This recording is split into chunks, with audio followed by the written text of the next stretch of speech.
Prelucrarea cât mai adâncă în Moldova a miezului din nuci, producerea produselor finite care vor nimeri pe masa consumatorului, asta ar fi cel mai mare scop pentru fiecare din producătorii moldoveni. Moldova este, pe an produce circa până la 10.000 de tone de miez de nucă, 80% este exportat în țările europene, 20% sunt pe alte piețe, din China, din Asia. Scopul este ca valoarea de export să fie întotdeauna stabilă și cât mai mare.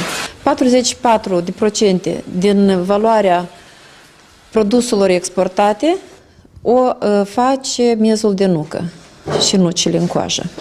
Deci astăzi suntem pe locul 5 în lume cu exportul de miez de nucă. Potrivit informațiilor oferite la Direcția Agricultură în raionul Șoldăniști, în ansamblul vezile de nuci se extind pe o suprafață de circa 200 hectare. Fiecare al 5-lea nuc deja dă roadă. Se afirmă că numărul doritorilor de a crește nuci este în creștere.